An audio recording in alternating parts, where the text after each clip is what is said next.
Mūsų pasaulis kupinas įvairiausių, sunkiai paaiškinamų paslapčių ir legendų. Šiandien aš jums noriu pristatyti naują įdomiausią dokumentikos rubriką apie pasaulio paslaptis, kuriame išgirsite paslaptingiausias istorijas iš viso pasaulio, kurių nesugeba paaiškinti netgi mokslas. Šiandien aš jūs noriu supažindinti su pirmąja istorija. Tai apie Rupkut ežerą, kuris turi be galo didelę paslaptį. Šis ežeras dar yra vadinamas skeleto ežeru. Nori pamatyti video pirmiau už kitus ir prisidėti prie video kokybės gerinimo? Remk mus per Contribui platformą ir tapk oficialiu įdomiosios dokumentikos kanalo garbės nariu. Contribui nuorodą rasite video aprašyme. O dabar gero žiūrėjimo.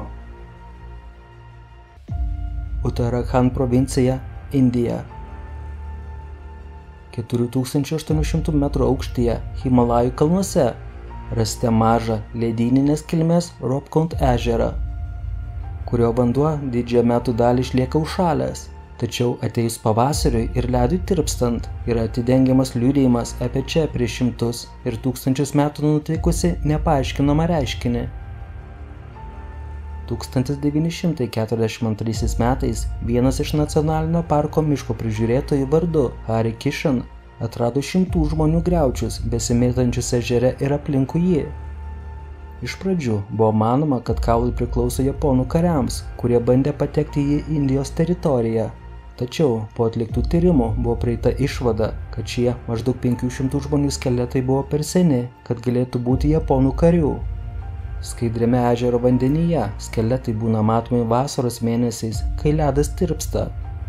Kartu su griaučiais buvo rasta medinių dirbinių, geležinių ietigalių, odinių šlepečių, žiedų ir žmonių plaukų.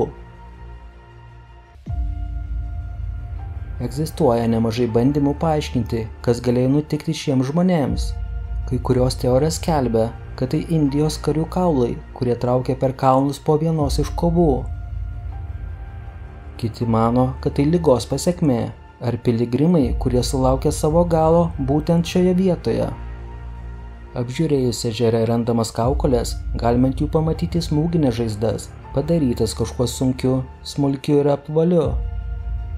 Šitas atradimas leido paskelbti dar vieną teoriją, kad juos visus galėjo nužudyti mirtinas dangaus reiškinys galinga ledo kruša, nuo kurios jie nesugebėjo pasislėpti.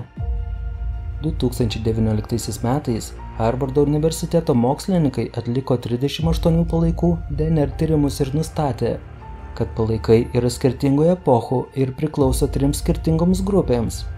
23 asmenys iš jos mirė 8 amžiuje ir buvo kilę iš Pietų Azijos.